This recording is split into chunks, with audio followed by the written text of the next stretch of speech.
નમસ્કાર દોસ્તો, સ્વાગત છે આપ સર્વનું તમારી પોતાની YouTube channel ocean coaching classes પર।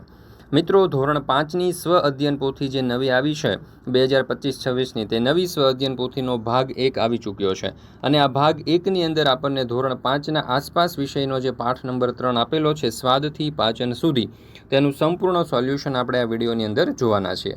મિત્રો, આપણી આ ચેનલ ઉપર ધોરણ 5ની આ જે નવી સ્વ અધ્યયન પોથી છે, તે નવી સ્વ અધ્યયન પોથીના દરેક પાઠના દરેક વિષયના સંપૂર્ણ સોલ્યુશનના વિડીયો અને પીડીએફ મુકાઈ ચૂક્યા છે। તો જરૂરથી આ વિડીયો અને પીડીએફનો અભ્યાસ કરી લેજો। લિંક તમને નીચે ડિસ્ક્રિપ્શન બોક્સની અંદર મળી જશે।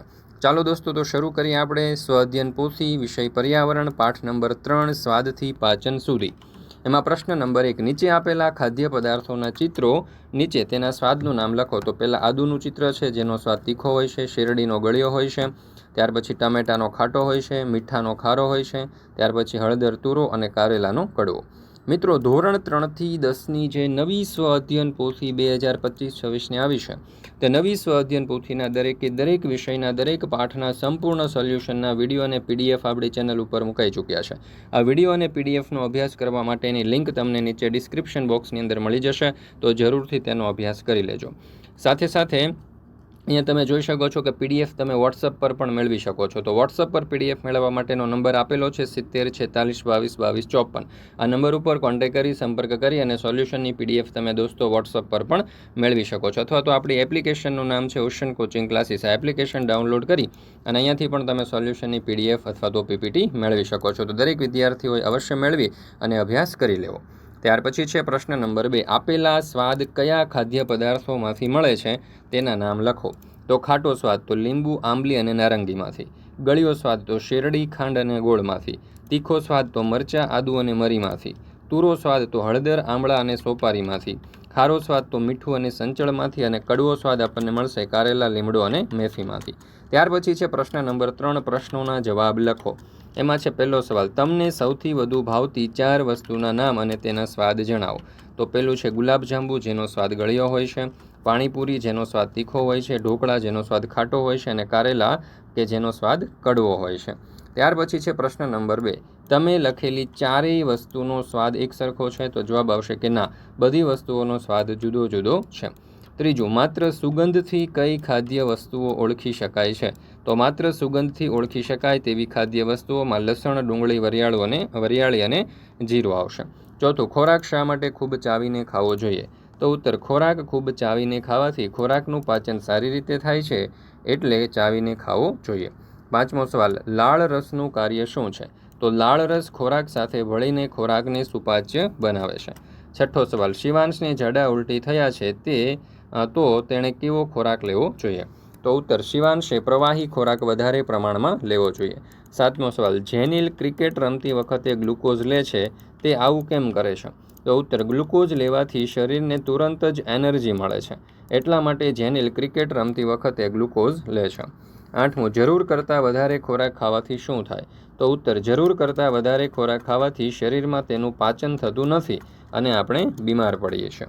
ત્યાર પછી છે પ્રશ્ન નંબર 4, આપેલા વર્તન યોગ્ય છે કે અયોગ્ય તે જણાવો। પહેલો સવાલ, નીમા ભણવાની સાથે સાથે રમતને પણ ખૂબ મહત્ત્વ આપે છે। તો જવાબ આવશે યોગ્ય। પ્રાંશુને ઘરે બનાવેલું ભોજન ભાવતું નથી। તો જવાબ આવશે અયોગ્ય। ત્રીજું, સોહાના ટીવી જોતા ભોજન કરે છે। તો જવાબ આવશે અયોગ્ય। ચોથું, રુસ્તમ તેના ખોરાકમાં લીલા શાકભાજીનો નિયમિતપણે સમાવેશ કરે છે। તો જવાબ આવશે યોગ્ય। પાંચમું, શાળાના શિક્ષક બાળકોને પ્રાથમિક સારવાર પેટીની નિયમિત સમજ આપે છે। તો જવાબ આવશે યોગ્ય। શાળાના કેટલાક બાળકો મધ્યાહન ભોજન જમતી વખતે ટામેટા, ડુંગળી થાળીની બહાર કાઢી બાજુમાં મૂકી દે છે। તો જવાબ આવશે અયોગ્ય। સાતમું, ખુશ જમતા પહેલાં નિયમિત સાબુથી હાથ ધુએ છે। તો જવાબ આવશે યોગ્ય। આઠમું, કેટલાક વિદ્યાર્થીઓ ચાવ્યા વિના ઝડપથી ખોરાક લે છે। તો જવાબ આવશે અયોગ્ય। ત્યાર પછી છે પ્રશ્ન નંબર 5, વર્ગીકરણ કરો। તો અહીંયા આપણને કેટલીક વસ્તુઓના નામ આપેલા છે, અને આપણે સ્વાસ્થ્ય માટે ફાયદાકારક અને સ્વાસ્થ્ય માટે હાનિકારકમાં વર્ગીકરણ કરવાનું છે। તો સ્વાસ્થ્ય માટે ફાયદાકારકમાં આવશે ખીચડી, રોટલો, લીલા શાકભાજી, દાળ ભાત, ફળો, સૂકો મેવો, દૂધ, શીરો, ભાખરી, મુઠિયા, ઢોકળા અને સુખડી। સ્વાસ્થ્ય માટે હાનિકારક તેમાં આવશે પાણીપુરી, પીઝા, બર્ગર, ઠંડા પીણા, ચોકલેટ, વાસી રોટલી, dabeli, wafer, vada pav, cake, bread અને પાઉં। ત્યાર પછી છે પ્રશ્ન નંબર 6, આપેલા વિકલ્પોમાંથી સાચો વિકલ્પ શોધી અને બોક્સમાં લખો। પહેલો સવાલ, આપણા શરીરમાં ખોરાકના પાચનની શરૂઆત ક્યાંથી થાય છે? તો જવાબ આવશે વિકલ્પ સી, મોં. બીજું, નીચેનામાંથી સ્વાસ્થ્ય માટે હાનિકારક ખોરાકનું જૂથ કયું છે? તો જવાબ આવશે વિકલ્પ એ, બ્રેડ, પાઉં અને કેક. ત્રીજું, ભૂખ લાગે ત્યારે શું થાય છે? તો જવાબ આવશે વિકલ્પ ડી, આપેલ તમામ. એટલે કે માથું દુખે છે, ગુસ્સો આવે છે અને થાક લાગે છે.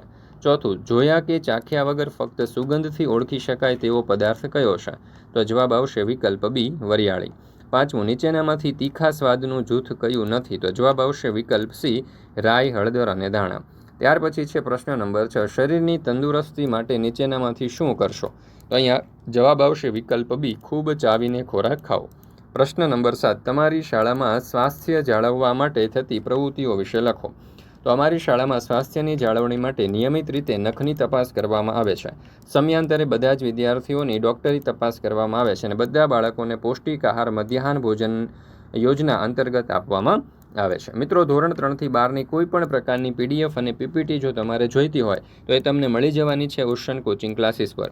એટલે કે હાલમાં તમે જે સ્વ અધ્યયન પોથીનો અભ્યાસ કરી રહ્યા છો તે સ્વ અધ્યયન પોથી, દરેક પાઠની સમજૂતી પ્લસ સ્વાધ્યાય, ગાલા સ્વાધ્યાય પોથી, પ્રોજેક્ટ પ્રવૃત્તિ, પ્રયોગ પોથી, ભૂગોળ પોથી, અંગ્રેજી ગ્રામર, યુનિટ ટેસ્ટ, IMP પ્રશ્નો, અસાઇનમેન્ટ કે કોઈ પણ પ્રકારના સોલ્યુશનની PDF અહીંયાથી તમે મેળવી શકશો. અને મિત્રો, ખાસ વાત એ કે WhatsApp પર પણ હવે તમે PDF અને PPT મેળવી શકો છો. તો WhatsApp પર PDF અને PPT મેળવવા માટે પણ તમે સંપર્ક કરી શકો છો 7046 22 22 54 નંબર ઉપર, અથવા તો આપણી એપ્લિકેશનનું નામ છે ઓશન કોચિંગ ક્લાસીસ. આ એપ્લિકેશન ડાઉનલોડ કરીને અહીંયાથી પણ તમે સોલ્યુશનની PDF મેળવી શકો છો.